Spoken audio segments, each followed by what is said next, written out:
What's up, everyone? Welcome to the channel. In this video, I will be talking about the newest spin-off movie in the world of John Wick called Ballerina, starring Ana de Armas.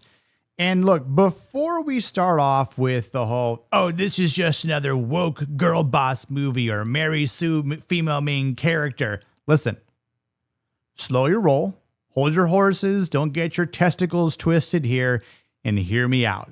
Because this movie does adhere to the blueprint of the first John Wick movie, and I'll explain why and how. But before I do, I would appreciate it if you like the video. Support the channel by hitting the subscribe button. It doesn't cost you anything, it's free. And if you liked what I have and put out, then obviously you'll subscribe either way. But maybe the Baba Yaga might show up if you don't, just saying. Okay, getting to the point of the video. So this movie continues to expand on things we've already seen, like the Ruska Roma. And if you've seen any of the Ballerina trailers, you already know that she does speak with John Wick and that Keanu Reeves is in the film. So this movie does follow the same sort of build-up with Ana de Armas' character called Eve Macarro. And, you know, there are differences, though. And for example, in Act 1, it's a lot slower compared to how Act 1 in the first John Wick film, you know, automatically kind of brings you into the world and the setting and what's going on with his character. Now, as she gets inserted into the Ruska Roma from a young girl, she trains to be a ballerina dancer and, of course, a Kikimora, which is the highly trained assassin program that's out of the theater in New York. Her character does not come without its fair share of struggles, you know, and she gets put through the ringer quite often, and she does have some hard lessons to learn, especially on her first real mission, where she was only prescribed rubber bullets in this club scene that we've seen in the trailer. So she can't really do any actual killing unless she uses some other sort of weaponry, which, you know, again, she may or may not do. I'm not going to have some spoilers here in this part of the video. And the one thing that's very apparent from the start of this film, when she starts to train as a Kikimora, to the ending of the film, you can understand where she kind of fits in sort of tier levels between her opponents and even John Wick himself. And the reason why she isn't like this super girl boss, you know, small female character who just runs down a hallway and jumps on a dude's neck with her legs and swings him down just like the typical sort of Black Widow move that Natasha Romanoff has done with Scarlett Johansson here. There is a moment where she does do that. Now listen, what she does in order to get to that point is she has to kick a dude right in the nuts, which obviously will stun any man. And then she double claps him in the ears. So she's stunned a guy in two ways. And then she jumps up on him because he's already bent over. So he actually is leaning more in her favor. So she actually has leverage to do that sort of martial arts move. So I'm like, that is actually justifiable, and I actually appreciate them getting to that point in the move. And, you know, I understand the Black Widow program is very similar to the Ruska Roma here, but, you know, again, it doesn't come without its qualms that the Ruska Roma has to, you know, put, you know, the ballerinas through, because if someone isn't cut out to be there, then they'll just sort of let them go, and you can kind of figure out maybe if they're left alive or not. But the thing about Eve is that she gets beat up, she gets stabbed, she gets punched, she gets kicked, she gets sliced, she gets torched. Like, she has to go through quite a bit in order to go on her path as it is. You know, they make it a point early on and display, like, you will always be smaller, you will always be weaker, but you have to fight like a girl. And what does that mean? Like I said, you got to kick the guys in the nuts, bring them out of their realm, out of their game, which is sort of like to say in any sort of fight, even if it's a guy versus a guy, if a guy is bigger than you, you got to figure out a way to knock the bigger guy down. So you have to do what? Cheat. And that's what she relies a lot on. And again, it's not so much like she cheats the entire film, because there again, she is in a lot of oftentimes at risk to die, but she doesn't, because if we kill the main character of this movie earlier on, then there's no movie. But call it a little bit of luck, maybe some plot convenience and plot armor, but not a whole lot. Like, she's not wearing a Kevlar suit like, you know, John Wick does in some of the other John Wick films. I'd say she's a pretty good shot, maybe not as good as John Wick, but she has to resort to other objects like in her surroundings. And I know John Wick does as well. So she does use knives, plates, ice skates, and a lot of grenades, and even a flamethrower. There are a lot of crazy death scenes. Some in the sold out theater that I was in last night would say like, oh, or like, wow, or some people cheered, some people clapped, depending on how gnarly of a kill that would happen on screen. Slight spoiler. Like when the dude gets an axe to the face and the door after his arm gets broken, or when another one literally explodes on screen from a grenade blowing him up. And that happens a couple times. Spoilers over. The why of what she does is similar to John Wick, as I stated. Wick wanted revenge for what happened to his car and the puppy that his recently deceased wife left him. He's unable to grieve, unable to process things, unable to really move on because he's essentially robbed on multiple accounts.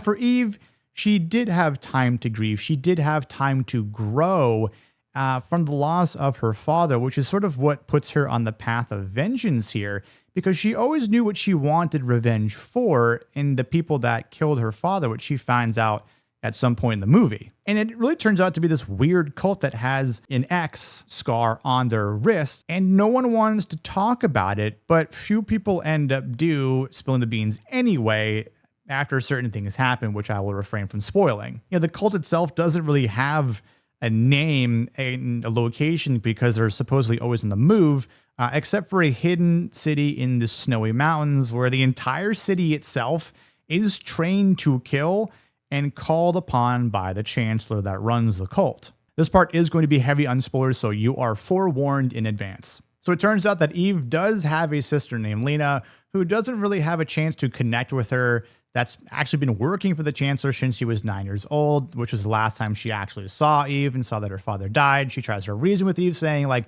no, the chancellor was trying to save us because the father betrayed them. Your rightful place is here. This is sort of the cycle that has always sort of happened. And they're opposite sides for the fence for a time being until the chancellor decides to order his men to kill them both, which are like, well, orders are orders, so toss some grenades in there.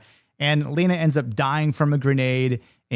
Eve is stunned, but again, she can't die just yet because that would halt the story right then and there. And John Wick himself is eventually called upon to take Eve out for this bounty. We also learned that the cult has been in existence for 1,000 years, as they've always sort of hunted and killed for sport. And I do appreciate that we got something new within the world of John Wick. I kind of figured we would within this movie, but having this weird cult that even John Wick knows about is a little fascinating just for some world building aspects. Speaking of Wick and Eve, they do come face to face. Does remembered her when he saw her at the Roscoroma Theater after speaking with the director, which, again, this movie takes place between John Wick 3 and 4 here. And this is the clear and evident area where Eve is nowhere close to the level of John Wick. Like, Wick is the final boss. We all know that. He's the Baba Yaga. Like, people know him around the entire world, it seems like. Like, he is the true legend within this universe. And he's barely trying. He's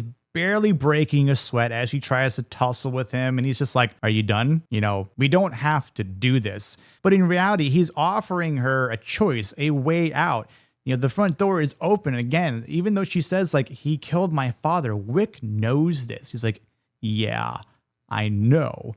And he understands that vengeance because he's been down this path. It's not quite he's being a mentor, but he's offering that same wisdom of no return. Like, if you're going down this path, you might not be able to get a way out because, as she states earlier in the movie, like, well, what are you doing? Why haven't you left? And he's like, I'm working on it.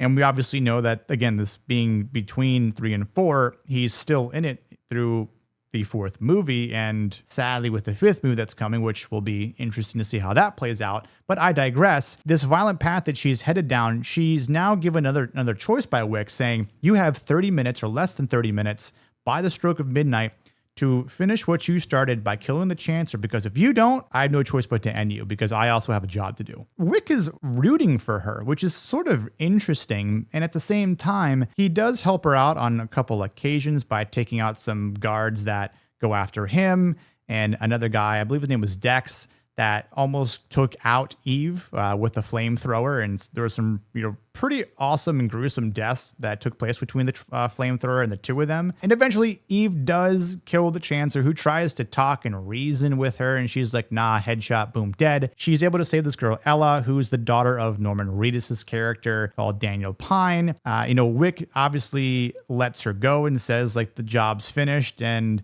the director from the Rusk Roma says, oh, so you killed her? And he's like, no, she killed him. And she's like, yeah, I guess that's fine. But there again, what she started, she disobeyed a rule, and she could have potentially started a bit of a war between this cult and the Rusk Roma. Obviously, the director doesn't want that. So, as Eve leaves and places Ella with Pine again at the hospital, this is where the $5 million bounty is now placed on Eve's head because of what happened. So we see her go up the chalkboard and all the phones start ringing as she's in a theater watching a ballerina dance. Spoilers are over now. Depending on how this movie does in the box office, I think will determine if a sequel will happen or not. And, overall, I did enjoy the movie, and I'd probably watch it again if I'm being honest. I thought Ana de Armas did a solid job. Like, she definitely put the work in effort into the choreography. She doesn't have a ton of dialogue, but I think even though the dialogue she had was fine. Again, it fits the realm of John Wick. She spoke more than John Wick does, but it kind of is Wick's character with Keanu Reeves. And, it was good to see Lance Reddick one last time, posthumously. It's always great to see Ian McShane on film. Obviously, Keanu with Rick. Norman Reedus isn't in this film a lot and doesn't have a ton of screen time. But, again, this is a 2-hour movie, so you're trying to, make some things make sense. But I'd say for the scenes he was in, he was good. And as far as the cult, the Chancellor being like the antagonists here, I think we get a good idea of like how hush-hush they are. They are a real threat. They know how to find people and hunt and kill them. They're not to be trifled with, and they aren't going anywhere, that's for sure, because if they've been in existence for 1,000 years, why would they stop now? Sure, she cut the head off the snake, but there's a lot more. The body is always going to be there unless the entire cult and body is destroyed and removed, which she didn't do. I think the choreography in these movies are always very well done. I thought it was very well done in this movie as well. The music and the score was good, still fits and sounds the same, except with a little bit of a different tone that sounds more of like a ballerina music box, which I thought was a nice touch. I enjoyed it. I think the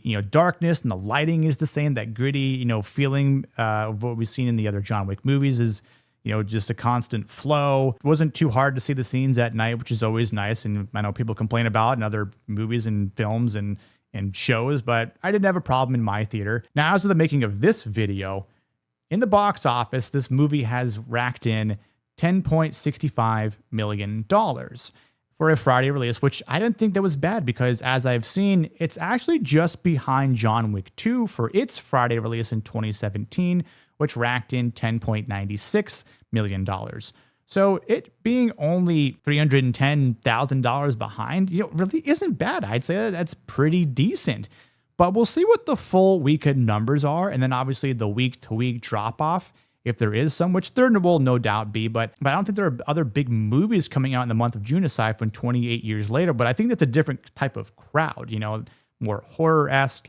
And again, this is a spin-off rated R movie with an $80 to $90 million budget. So who knows what the marketing numbers are like and how much money it'll actually need, to turn profit. I think I could maybe see this movie pulling in $300 million worldwide overall. So we'll see. In time, I think there's enough people in the movie to have a draw, but I have a feeling, again, it will determine whether or not this movie does well in the box office, if we will get a sequel or not, or if it'll be just a one and done thing. Now, as a rating, as I've had just maybe less than 24 hours to think about it, even just sort of writing some notes down here in front of me, I would probably give this movie like a 7.5, which isn't bad. That's, a 7 out of 10 is still good. I know we always make fun of IGN for them always giving 7s out because it kind of seems like there's no point, but I believe I've said enough here to maybe rationalize why it's a 7 out of 10. Or maybe a 7.5 out of 10. The highest I will go is an 8 out of 10. And that's maybe after seeing it a second time, talking about it a little bit more, having some time to kind of, contemplate on a few other things. But again, I would recommend seeing it, especially if you like some of the things that are in the John Wick world and realm. There aren't any things, again, that are too outlandish. And again, just remember, this is, suspension of disbelief here. This isn't too far off. This is something that fits in the world of John Wick. There's no bulletproof armor vests that or suits that she's wearing. Like, she's always at risk to die in every sort of confrontation that she is in, right? Especially when she wears a dress. There's nothing to protect her really except her own skills and combative, defenses. But she gets her ass handed to a couple different times. So I would advise people to watch it themselves and understand like this is not a girl boss movie. She's not a Mary Sue. She's not Ray freaking Palpatine. She's not, what's her face from the Mad Max series, like, or anyone else. Like, I think that Ana de Armas' character is a bit different here, but I will let you decide on your own. Again, this is a subjective matter, but let me know your thoughts in the comments below. If you've seen it, let me know what you thought about it. If you're reluctant to see it, you want to chat, ask me questions, by all means, let's converse that way. Again, if you liked the video, I appreciate it. Hit that thumbs up, subscribe, hit the bell for notifications, and I'll see you here on the next video on the Plot Tracks Back. Cheers. Or das Vidania.